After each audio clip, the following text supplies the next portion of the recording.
Tanpa kita sadari hari-hari ini kita hidup dalam kekhawatiran. Siapa sih yang gak khawatir? Termasuk yang sedang bicara, termasuk saya. Kadang-kadang saya juga khawatir. Kadang-kadang di saat saya harus keluar rumah, saya juga harus khawatir di saat saya harus berangkat dan berada di sini bersama dengan para pelayan-pelayan Tuhan. Saya juga kadang khawatir. Karena itu hari ini, karena saya tahu banyak dari saudara sedang khawatir. Hari ini saya mau membawakan firman Tuhan dengan judul bebas dari kekhawatiran. Boleh ulangin sama-sama dengan keras. 1, 2, 3. Apa saudara? Bebas dari kekhawatiran. Saudara yang di rumah tulis di live chat, bebas dari kekhawatiran. Karena hari-hari ini kita sedang dibelenggu dengan kekhawatiran. Setiap hari kita di social media, di WA group maupun di private chat, berita buruk. Perlu convalescence darah. Butuh A+, B-, O-, AB itu paling sulit. Saya khawatir kalau saya sakit lalu gak dapat rumah sakit gimana.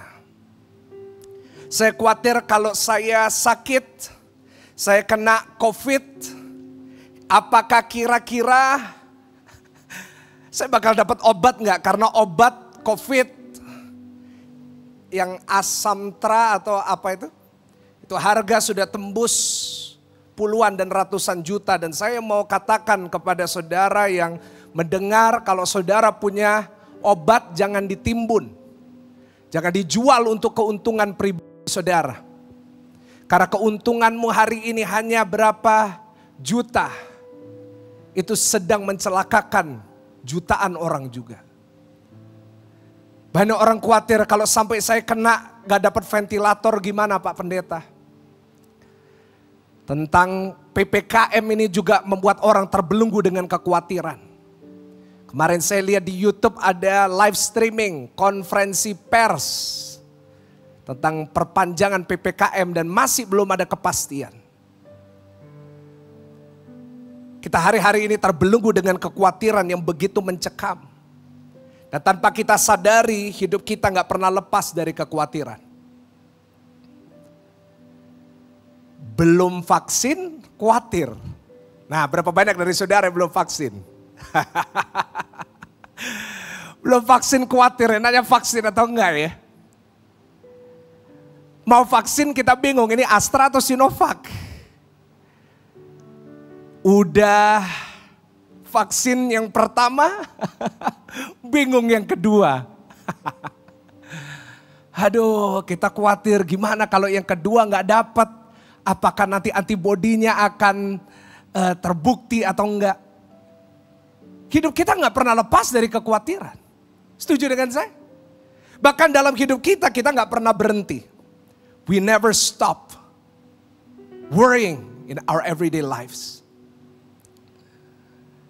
Waktu SD khawatir mau SMP di mana. SMP khawatir mau SMA di mana. SMA khawatir mau IPA atau IPS. Kalau aku IPS nanti mau kuliah tentang IPA gimana.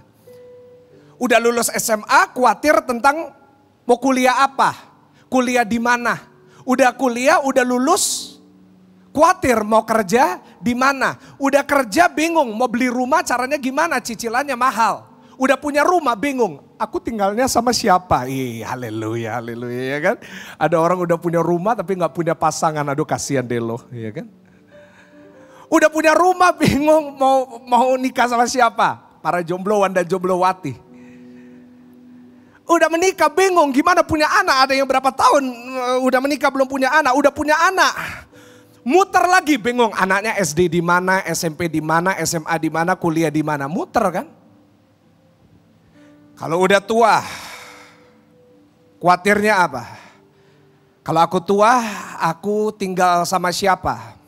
Anakku yang pertama baik, tapi pasangannya bo. Yang kedua nggak tanggung jawab. Aku tua gimana?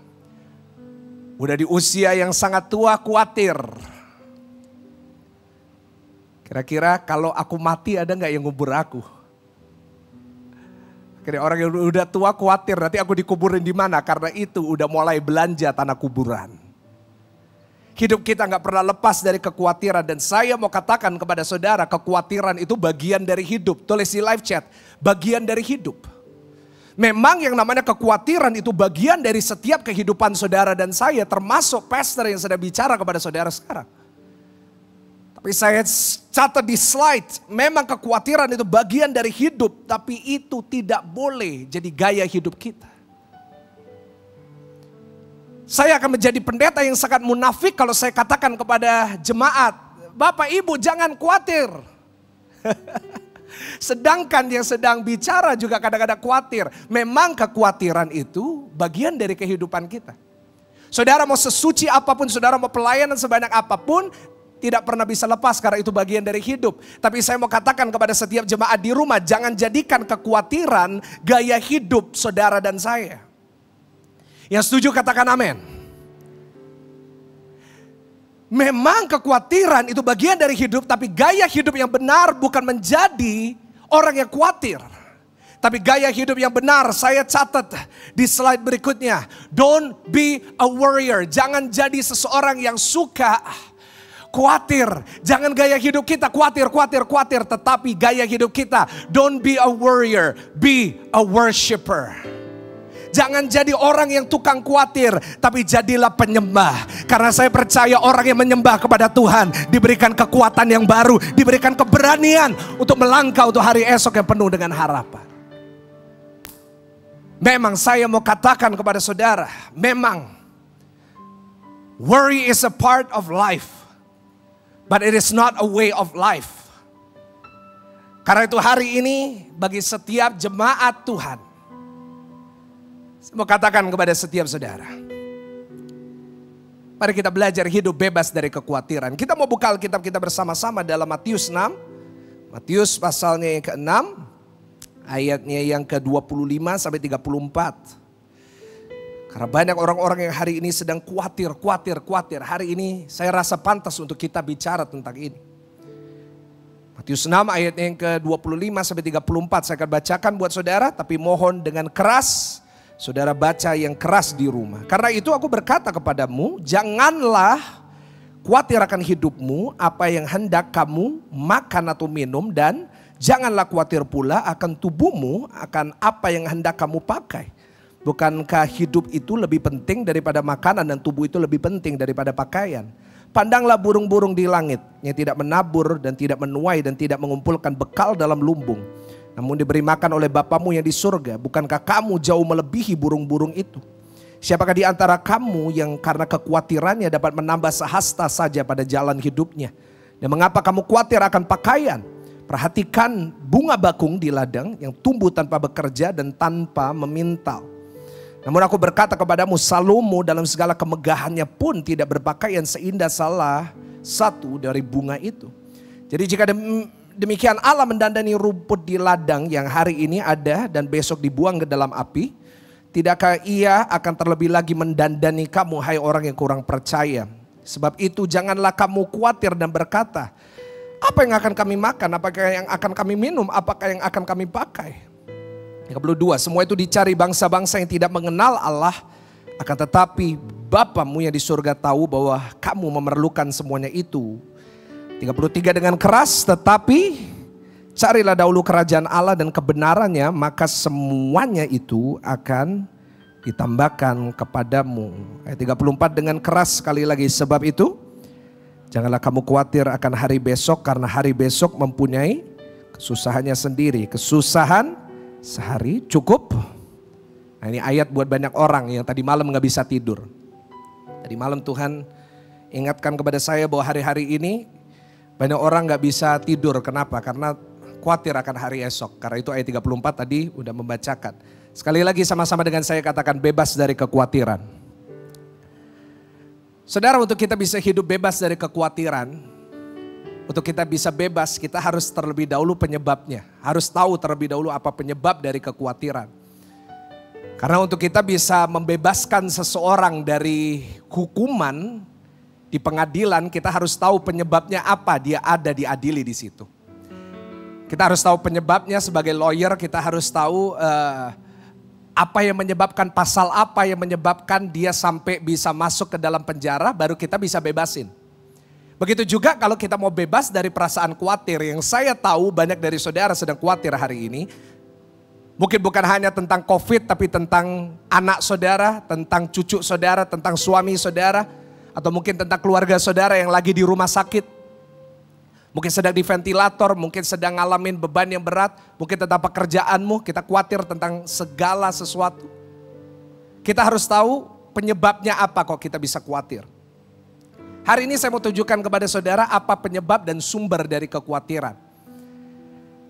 Dan solusinya tentunya. Saya tidak hanya memberikan penyebab, tapi solusi juga saya berikan kepada saudara. Apa sumber dari kekhawatiran? 3 sumbernya. Saudara, yang pertama saya tunjukkan kepada saudara bahwa apa yang menjadi sumber, kita lihat pertama di ayat 26.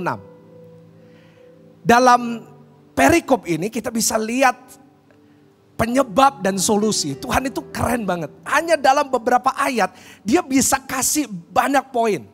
Dia bisa kasih banyak pelajaran. Karena itu saya percaya Alkitab itu hidup. Yang percaya katakan amin. Tulis di live chat, Alkitab itu hidup. Dikatakan pandanglah burung-burung di langit. Yang tidak menabur dan tidak menuai dan tidak mengumpulkan bekal dalam lumbung. Namun diberi makan oleh Bapamu di surga. Bukankah kamu jauh melebihi burung itu? Dari sini kita bisa lihat salah satu sumber dari kekhawatiran kita. Yang pertama, apa yang menyebabkan kita untuk jadi orang-orang yang hidup dalam kekhawatiran? Yang pertama yang nyebabin adalah penglihatan. Ulangin sama-sama dengan saya, 1, 2, 3, apa saudara? Penglihatan. Itu sumber dari kekhawatiran kita. Our sight. Coba buka lagi ayatnya, tolong. Saudara Kevin bisa buka lagi, dikatakan pandanglah itu lihatlah burung-burung di langit.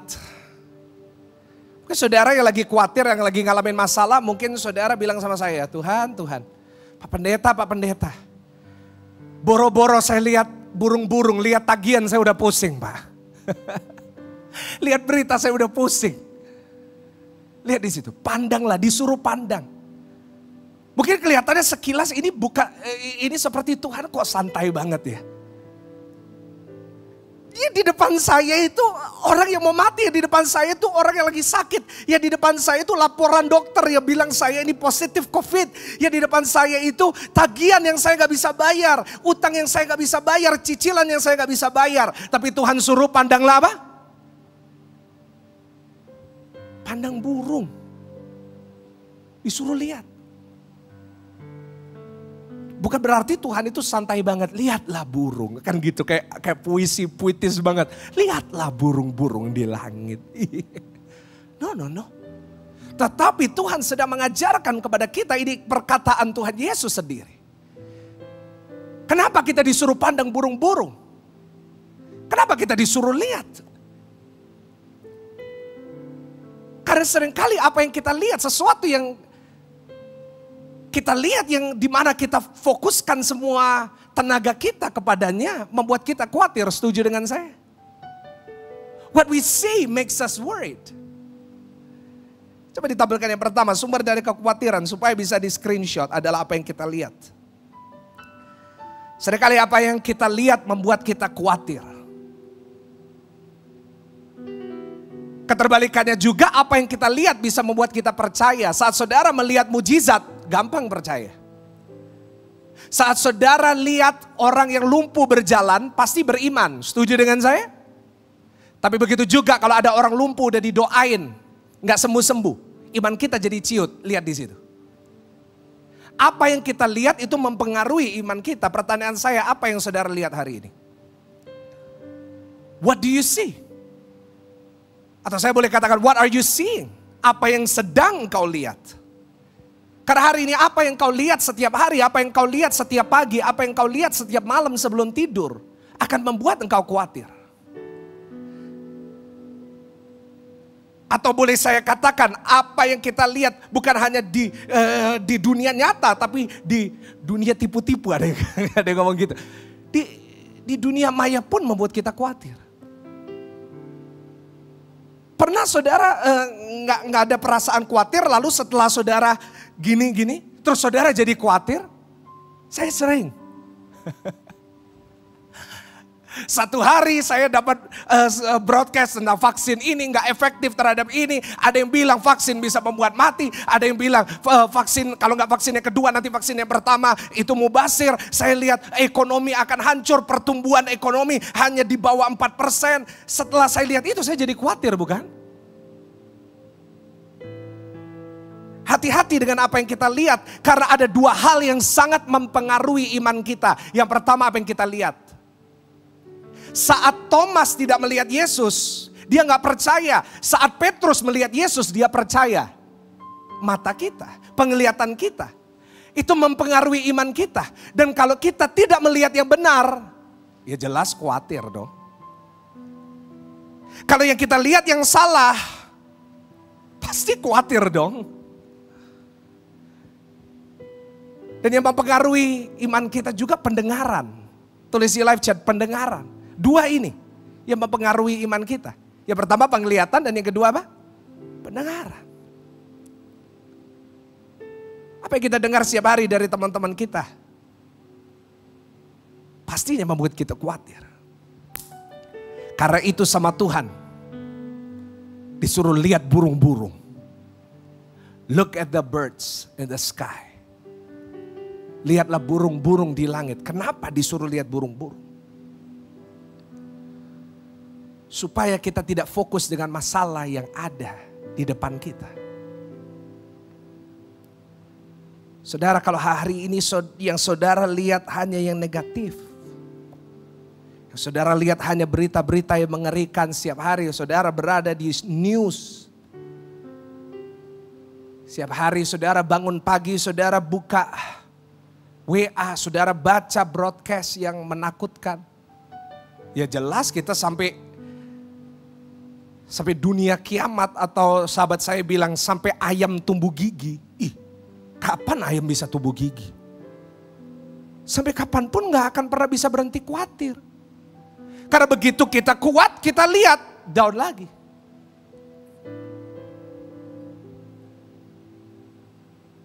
Karena itu saya ingin katakan kepada setiap jemaat yang sedang mendengarkan khotbah ini. Kalau saudara mau bebas dari khawatir, saya catat solusinya adalah filter yang kita lihat. Tulis di live chat, filter yang kita lihat. Amin.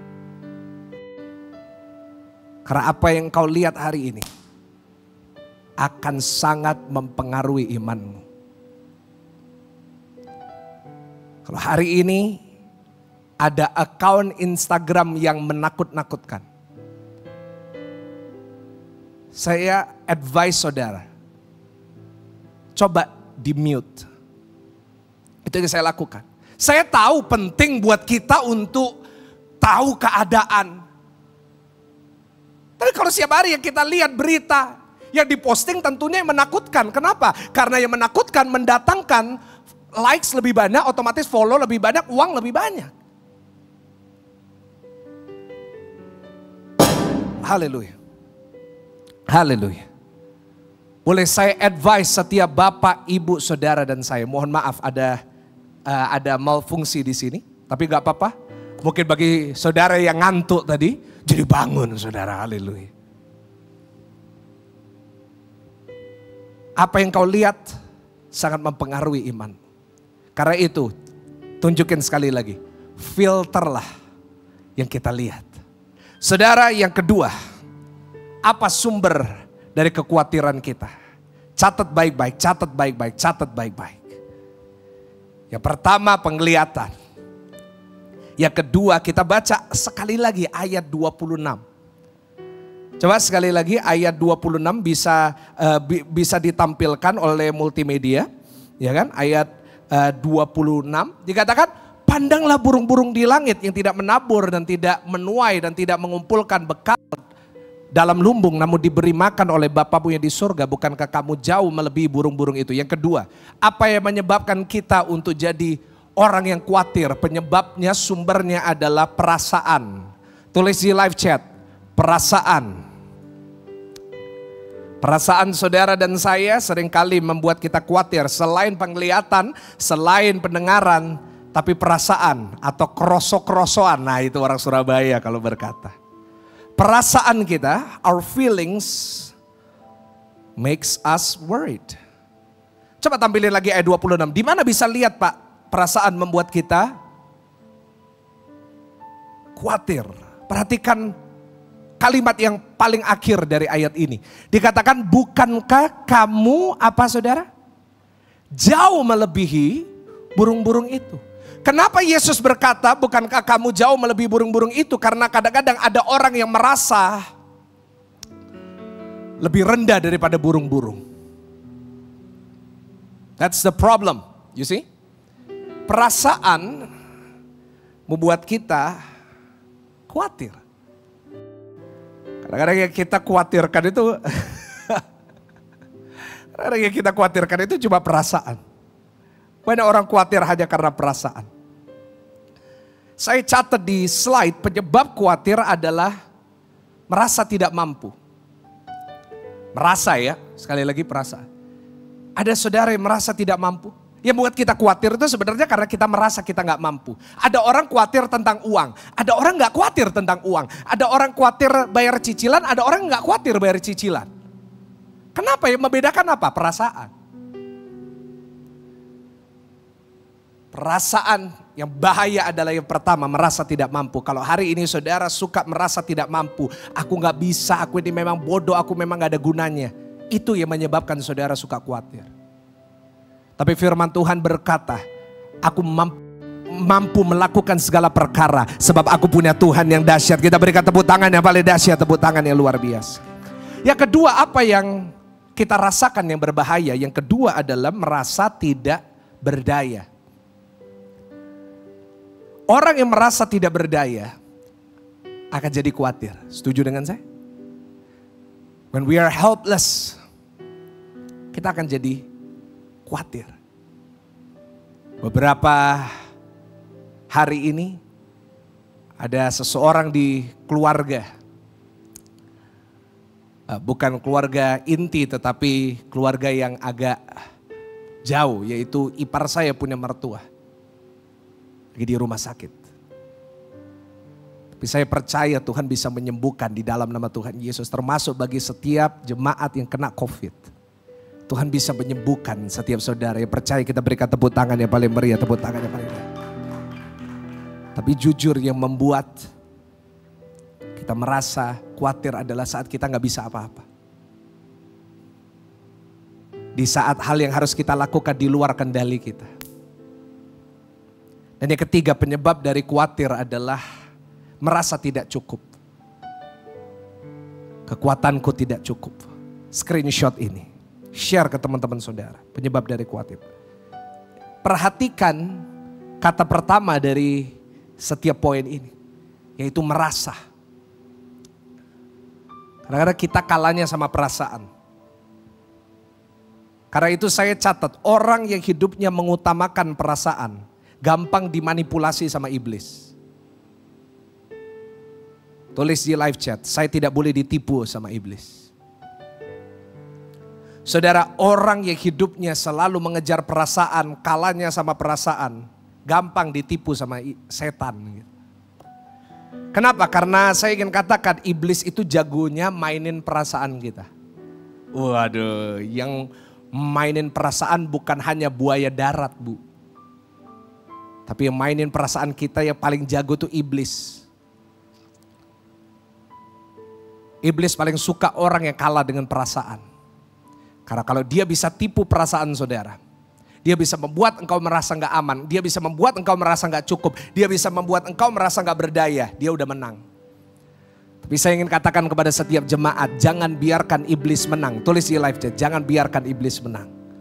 Tapi saya percaya orang yang berpegang kepada Tuhan, apapun yang terjadi, dia tetap pegang Tuhan. Karena dia percaya bahwa Tuhan sanggup menolong aku. Berikan tepuk tangan yang paling dahsyat. Saat kita tidak cukup, saat kita merasa tidak cukup, saat kita merasa tidak bisa, Tuhan cukup buat kita. Yang setuju katakan amin. Setan itu paling suka mainin perasaan kita. Dia akan membuat kita merasa gak ada yang dukung kita, gak ada yang peduli sama kita, Tuhan gak cinta sama kita. Ada yang suka dibilangin gitu sama setan? Ada yang suka dibisikin, gak ada yang dukung kamu, nobody supporting you, gak ada yang sayang sama kamu, gak ada yang peduli sama kamu. Saya mau katakan itu setan. Karena saya percaya Tuhan kita, Tuhan Yesus tidak pernah memberikan roh ketakutan, kekhawatiran, tetapi memberikan kita roh damai sejahtera. Yang percaya katakan amin. Tulis di live chat, roh damai sejahtera. Saudara, salah seorang di Alkitab yang kalah sama perasaan, hampir kalah, saya katakan hampir kalah dari perasaan, adalah seorang nabi yang hebat.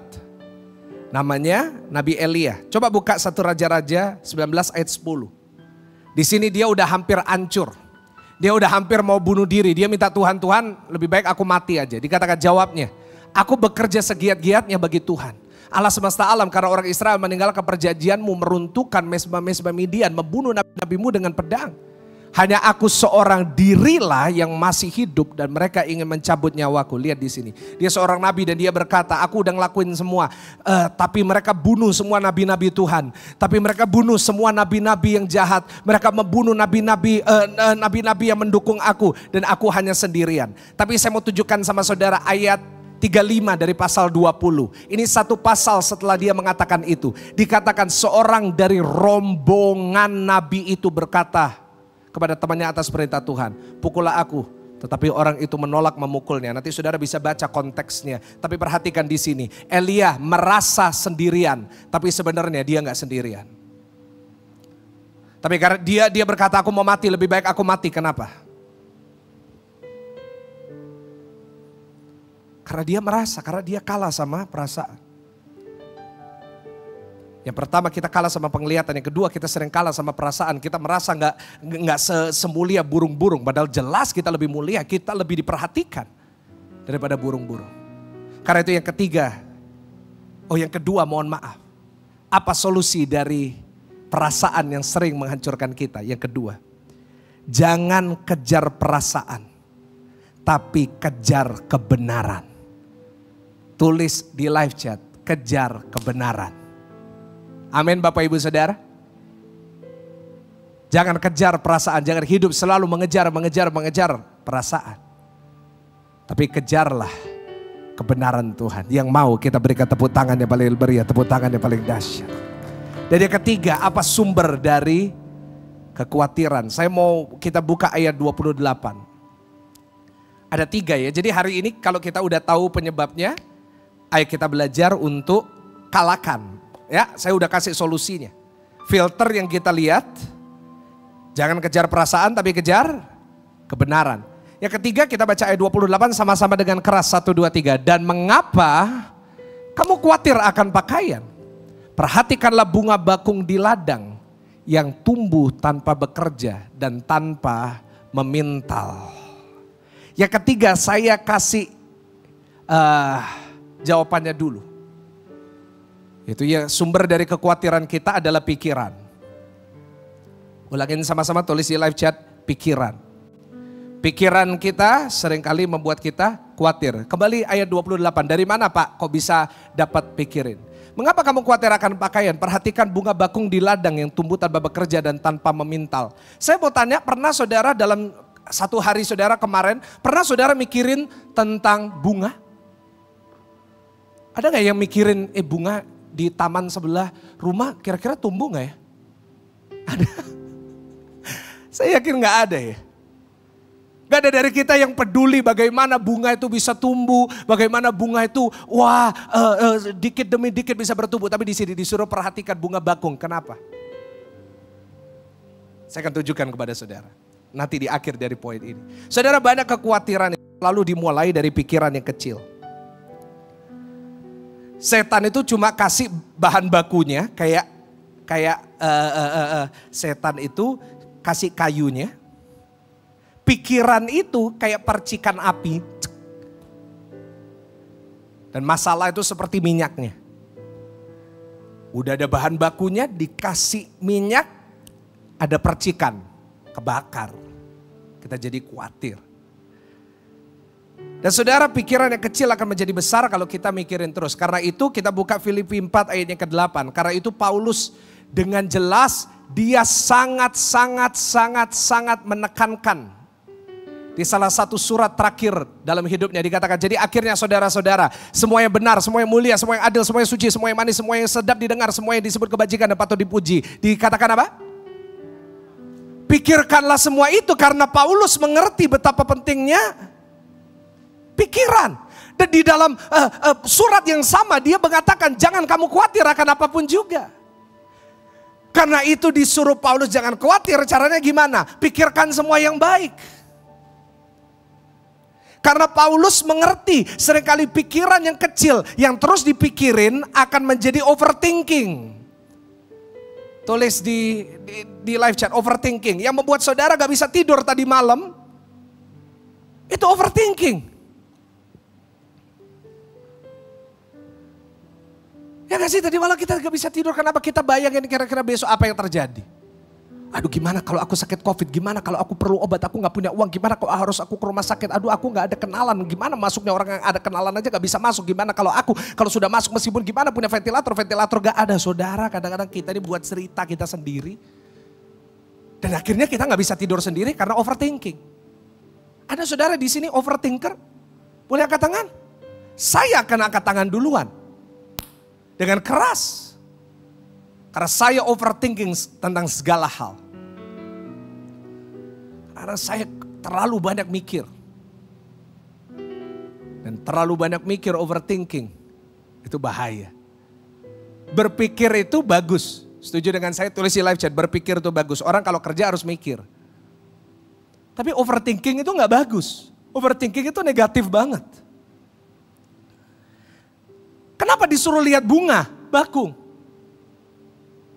Karena kita gak pernah mikirin tentang bunga. Tadi saya sudah katakan kan di awal, kita gak pernah mikirin kapan bunga itu tumbuh, apakah bunga ini tumbuhnya sehari berapa senti. Kita gak pernah mikirin.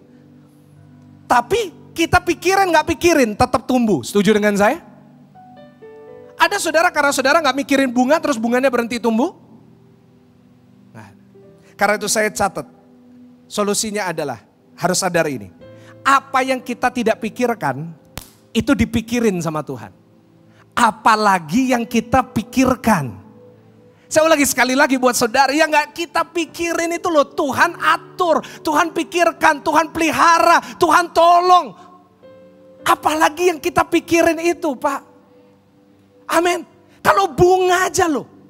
Yang kita gak pernah urus saja, Tuhan itu mikirin sedetailnya, nutriennya, ya, tumbuhnya berapa kali, berbunganya gimana, gimana bisa bertumbuh, polenisasi, yang namanya tawon, harus ke bunga, lalu ke bunga satunya, lalu ke tanah, lalu bisa tumbuh. Kalau yang kita gak pernah pikirin aja dipikirin sama Tuhan, apalagi yang saudara pikirin hari ini. Apalagi utang saudara, apalagi cicilan saudara, yang saudara pikirin itu di pikiran Tuhan. Dan kalau itu di pikiran Tuhan, maka Tuhan akan tolong, maka Tuhan akan berkati saudara. Berikan tepuk tangan dia paling dahsyat. Stop overthinking, berhenti mikir terlalu banyak, berhenti mikir terlalu ribet. Ingat apa yang kita gak pernah pikirin dipikirin sama Tuhan. Apalagi yang saudara pikirin hari ini. Apalagi yang saudara khawatirin. Dan saya mau katakan sebagai penutup bisa ditampilkan oleh multimedia. Saya mau ingetin saudara yang suka khawatir. Saya mau ingetin warrior. Bukan warrior tapi warrior. Kalau khawatir bisa menyelesaikan masalah, maka masalahmu udah selesai. Kalau ada satu poin yang saudara mau screenshot, yang saudara mau tag saya di Instagram, @PS_Michael_Gunawan. Kalau ada satu yang saudara mau tag, kalau ada satu yang harus saudara pegang, kalau ada satu yang harus saudara ambil dari khotbah ini, kalau kekhawatiran saudara bisa nyelesain masalah saudara, udah selesai masalah itu. Karena kita ini khawatir terus, dan kalau khawatir itu bisa menolong, udah tertolong sekarang. Kalau kekhawatiran bisa nolong saya, udah selesai semua masalah saya. Tapi jujur, semakin kita khawatir gak selesai-selesai kan? Karena itu saya mau tutup dengan menunjukkan kepada saudara dari perikop yang sama. Kita udah tahu penyebabnya dan solusinya. Sekarang inisiatif kita, apa yang harus kita lakukan untuk kita bebas. Untuk kita break free from worry.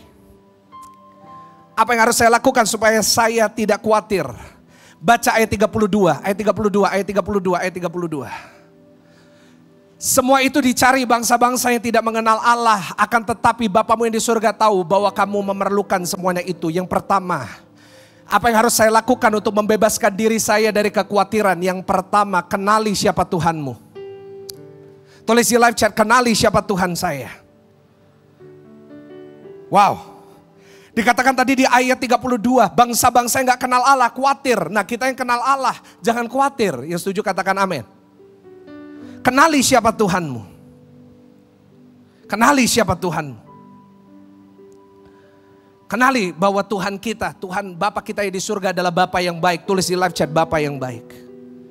Kalau anaknya yang tunggal saja diberikan, kalau nyawanya aja dia berikan, maka saya percaya apalagi kesehatanmu. Kalau setiap hari saudara punya pengenalan yang benar tentang Tuhan, saya percaya kita akan bebas dari kekhawatiran.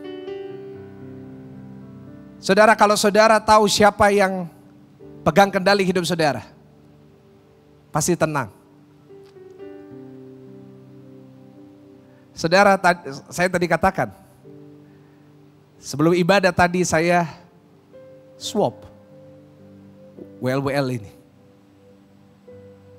Dan saya lihat tadi mukanya semua pada ketakutan. Agak tegang, saya kelihatan matanya tegang. Karena mereka lihat ini bukan perawat, bukan dokter. Emang sekolahnya dokter sih, apa pernah swab? Tapi kalau saudara datang, ya wajar kalau mereka takut.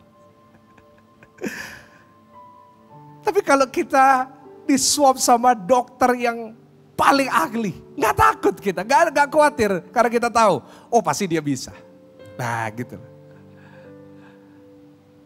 Kalau hari ini saudara tahu siapa yang megang hidup saudara, nggak khawatir. Karena itu supaya kita kenal harus punya hubungan. Tulis di live chat, harus punya hubungan. Supaya saya bisa kenal istri saya dulu, waktu dulu saya deketin, harus punya hubungan dulu, nggak bisa langsung. Kamu mau nggak nikah sama aku? Kalau nggak nikah, awas kamu nggak mungkin bisa gitu. Saya harus kenal dulu, harus bangun hubungan dulu. Kamu suka apa, suka warna apa, suka makan di mana, suka jalan-jalan kemana. Harus ada hubungan. Pertanyaannya, ada nggak hubungan saudara sama Tuhan? Atau saudara hubungannya sama Netflix? Atau hubungan saudara sama Disney Plus gitu? Atau hubungan saudara sama WA?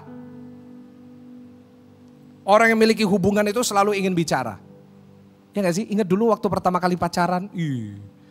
Saudara kalau lihat anak saudara jatuh cinta pasti kelihatan. Telepon terus. Telepon 4-5 jam. Tanya, ngomong apa? Gak ngomong apa-apa. Pernah ingat dulu pacaran? Lagi apanya diulangin 256 kali. Lagi apa? Padahal ya gak berubah, lagi di kasur. Tapi ngomong lagi apa? Kamu mikirin apa sih? Kapan kita ngomong gitu sama Tuhan? Tuhan apa sih yang Tuhan mau? Saya setiap kali sebelum saya khotbah, saya kalau malam gitu saya tanya, Tuhan ini mau ngomong apa sih sama jemaat? Saya bangun hubungan, saya bicara terus sama Tuhan. Saya orangnya bukan orang yang bisa 6 jam langsung doa gitu, nggak bisa saya. Tapi setiap saat saya boleh di mobil, saya boleh di rumah, saya boleh di perjalanan, saya boleh di mall, saya boleh makan. Saya ngomong sama Tuhan dalam hati. Saya bicara, Tuhan mau apa sih? Itu namanya hubungan. Yang kedua, orang yang punya hubungan selalu ingin ketemu. Waduh. Kalau bisa setiap hari ketemuan. Kalau bisa setiap hari jalan-jalan. Yang ketiga, orang yang punya hubungan pasti mau mendengarkan. Apa? Gimana kalau saudara punya suami gak mau dengerin saudara? Gak enak kan bu? Begitu saudara, Pak Pendeta tahu masalah saya, Tuhan ngomong ya sama Bapak. Bukan, saya tahu banyak yang ngalamin bu. Gak enak kan? Itu bukan hubungan kan? Bayangin kita sama Tuhan, kita gak pernah mau dengerin Tuhan. Kita maunya cuma nyuruh Tuhan. Gimana saudara bayangin kalau punya suami cuma bisa suruh-suruh? Dan gak pernah dengerin. Saudara, emang kamu pikir aku pembantumu? Nah, banyak nonton sinetron kan? Nah. Kalau kita mau punya hubungan yang baik dengan Tuhan, dengerin apa yang Tuhan mau. Lewat firman Tuhan. Ayo bangun hubungan sama Tuhan. Karena itu di masa-masa seperti ini saya buat sela setiap hari dari Senin, Selasa, Rabu, Kamis, Jumat. Kenapa? Supaya setiap jemaat ini punya hubungan sama Tuhan.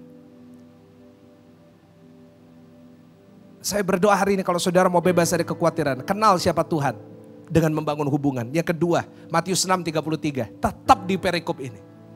Dahsyat perikop Tuhan. Ini kalau mau dikhotbahkan 3-4 kali, saya bisa khotbah yang beda-beda ini.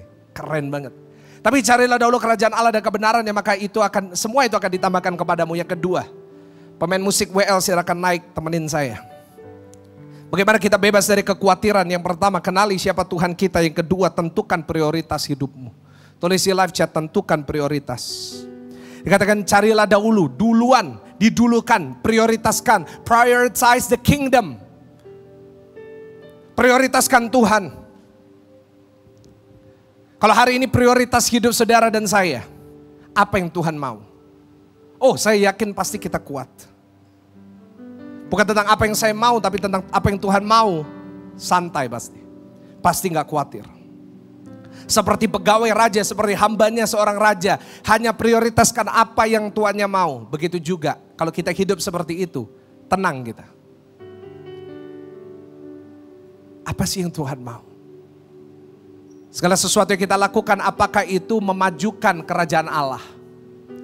Oh, kalau kita punya prioritas kayak gitu, kalau apa yang aku alami akan mempermuliakan nama Tuhan dan aku akan tetap bertahan, saya percaya saudara bebas dari kekhawatiran. Mungkin hari ini ada saudara yang sakit, tapi kalau saudara carilah dahulu kerajaan Allah, maksudnya apa? Prioritaskan Tuhan. Saudara bisa katakan sama Tuhan, Tuhan gak apa-apa Tuhan, meskipun hari ini aku masih sakit, tapi aku tahu lewat hidupku, lewat kesaksianku banyak orang bakal bertobat. Saya percaya dan saya yakin. Saudara pasti bebas dari kekhawatiran itu. Yang kedua, tentukan prioritas saudara. Pertanyaan saya, apa prioritas saudara? Apakah prioritas saudara adalah Tuhan mengabulkan semua permintaanku? Atau yang kedua, apakah saudara memprioritaskan apa yang Tuhan mau, aku mau? Dan yang ketiga, yang terakhir, ayat yang terakhir. Setelah ini kita mau nyanyi, saya minta kunci A. Kita mau nyanyi Never Lost sebagai nguatin iman kita. Sebab itu janganlah kamu khawatir akan hari besok. Karena hari besok mempunyai kesusahannya sendiri. Kesusahan sehari cukuplah untuk sehari. Yang ketiga, saya ulangin, yang pertama bisa ditampilkan oleh multimedia. Nah, kita bisa membebaskan diri dari kekhawatiran. Yang pertama, kenali siapa Tuhan kita. Yang kedua, tentukan prioritas dalam hidup kita. Dan yang ketiga, berserah kepada Tuhan. Kita gak tahu apa yang akan terjadi besok. Tapi Tuhan tahu. Ada lagunya, sebab dia hidup, ada hari esok. Kenapa? Kenapa sebab dia hidup ada hari esok? Karena dia yang pegang besok hari. I know who holds tomorrow. Saya tahu siapa yang pegang hari esok. Dan yang memegang hari esok saudara dan saya tidak pernah kalah oleh apapun juga. Di masa-masa seperti ini kita harus banyak berserah sama Tuhan. Tulis di live chat, berserah sama Tuhan. Kenapa kita harus berserah? Karena kita gak bisa kalau sendirian. Ada orang yang udah jaga protokol kesehatan, udah ketat banget. Gak keluar rumah. Gak pernah ketemu sama orang, bisa kena, bisa mati. Tapi ada orang yang keluar gitu. Ada yang gak kena, tapi akhirnya kena. Kita ini gak bisa kendalikan. Covid ini ngingetin kita ini terbatas. Karena itu tugasnya kita berserahlah. Kita gak tahu kita kena atau gak. Ada orang kemarin bilang sama saya, Pak ini rasanya semua bakal kena. Saya gak tahu. Saudara pikir saya gak khawatir kalau saya kena Covid. Tapi hari ini saya cuma bisa berserah sama Tuhan. Tuhan, terserah Tuhan. Kalau saya hidup hari esok, puji Tuhan. Kalau saya mati pun, puji Tuhan. Karena saya punya surga. Dan dibutuhkan sebuah penyerahan kepada Tuhan.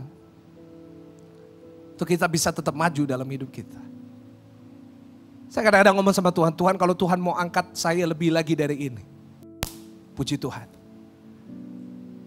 Tapi kalau misalnya sampai di sini saja pelayanan saya ya gini-gini aja. Puji Tuhan. Karena hidup ini berserah sama Tuhan itu lebih enak. Karena seperti lagu yang tadi saya nyanyikan sebelum firman Tuhan. Kau lebih tahu yang terbaik.